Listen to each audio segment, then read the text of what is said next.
Are those Buckeyes? What is that? Imagine that. Some Yeah. Buckeyes. Hey, Jeff.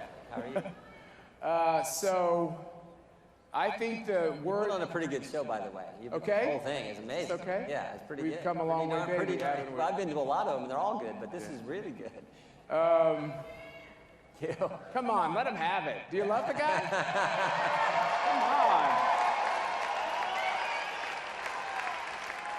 Can you imagine having Jim Jordan's job and you still smile and, Wow. you know, it's amazing. It's a great country. In spite of the left, it's a great country. And as you and Mercy were just talking about, the people get it. You know, you saw it a few months ago. It started with a few moms. I know we got some of them here. A few moms in Loudoun County. Then it was a few more moms. Pretty soon some dads got involved.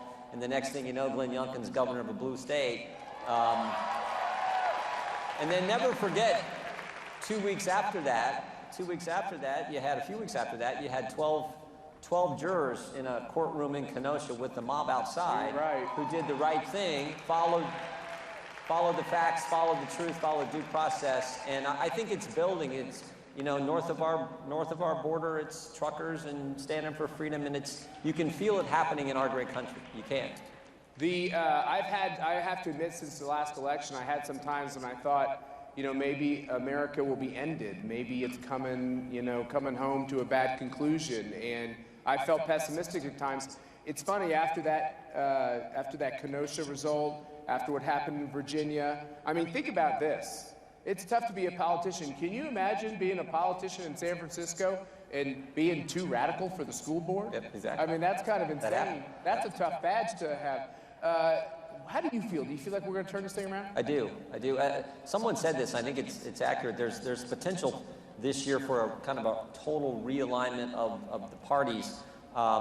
Seems to me the Democrat Party is now the party of the super mega wealthy who live on the coast and people who don't work, and we're the party of everybody else. And that is a good place to be.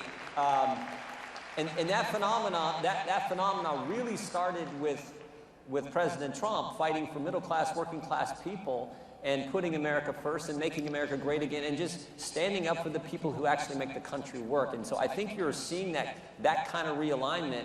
We're the party of people who work, they're the party of people who don't, or who the ones on the coast who have all the so-called elite. I really like the way it's shaping up, and we never want to get overconfident. We got almost 8 months until the election, so we gotta campaign hard, but always be confident, never be overconfident. That's where I think we need to be, and I think the country has figured out that the Biden administration can't do anything right. And I don't like to say that because you want to cheer for your country, but that's just unfortunately where we're at. So I'm thinking there's going to be a big change come this midterm election.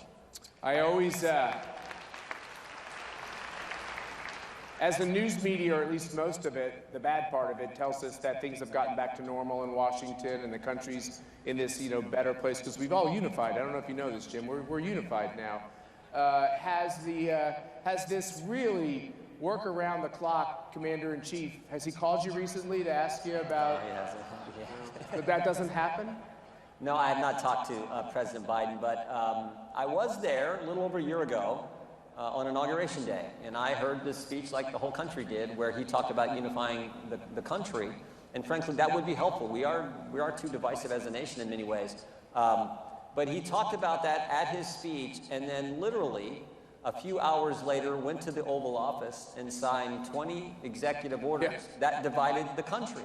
So that's been the disconnect, and everything they've done policy-wise has been, as I said before, a complete disaster and further divides the country. I mean, you all know the list, but we went from a secure border to complete chaos. We went from stable prices to record 40-year high inflation. We went from safe streets to increasing crime in every major urban area in our country. We went from being respected around the world, projecting strength from the Oval Office, to what we've seen with the debacle that was the exit from Afghanistan and a host of other things. So again, there's nothing that's been done that I think's been done in the right way. And maybe the thing that scares me the most is what they've done to the First Amendment, what they've done to the Constitution. I mean, I probably tell this to every group I get a chance to speak to.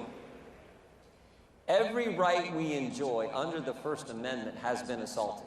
You got 5 rights: your right to practice your faith, your right to assemble, right to petition your government, freedom of press, freedom of speech. Everyone's been attacked, and maybe the one most attacked is freedom of speech. And that was a whole conference a year ago. We saw this woke, this cancel culture mindset happening.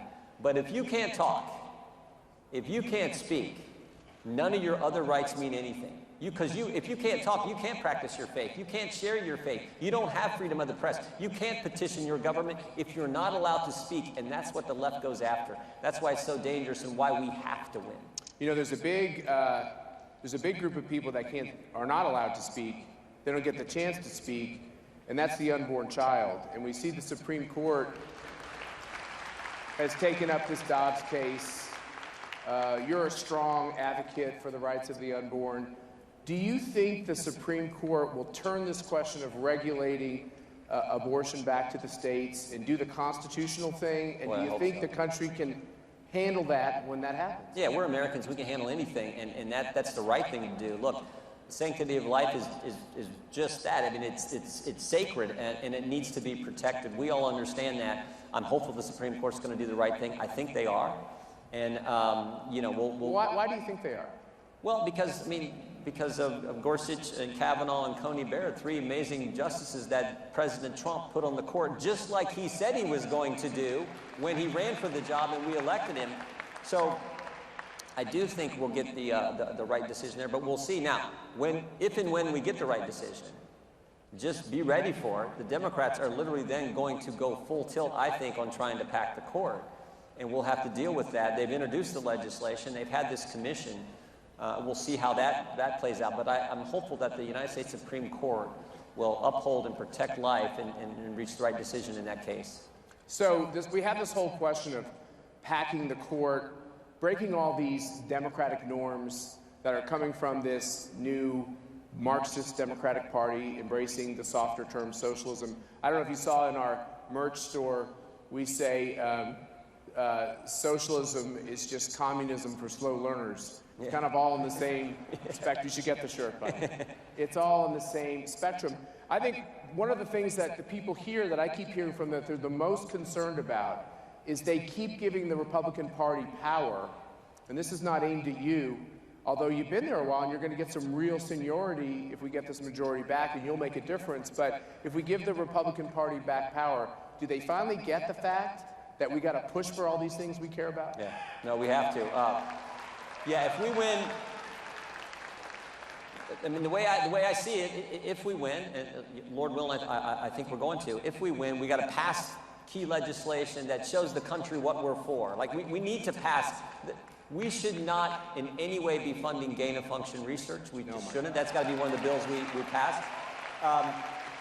We have to do something on the fact that 2 million people have illegally entered our country over the past year. So we got to do something on immigration that secures our border.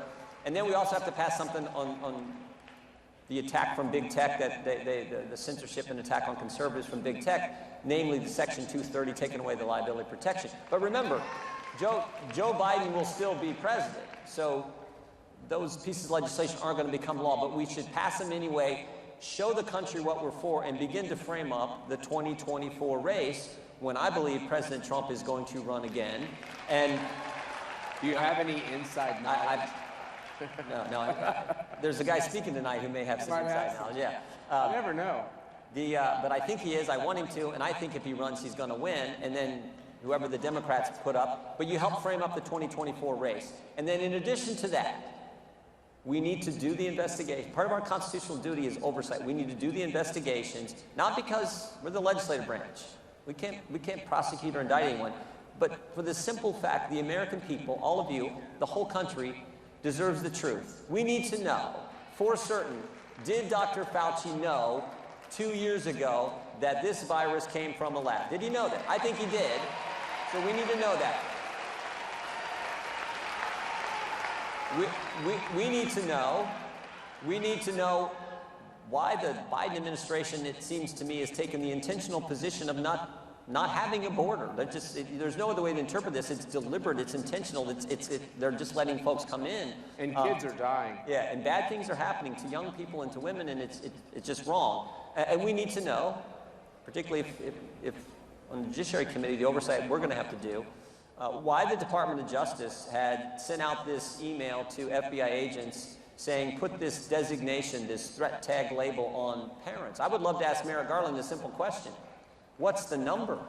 How many parents currently have that designation associated with their name? So those are the kind of investigations we're going to have to do if the American people put us in charge.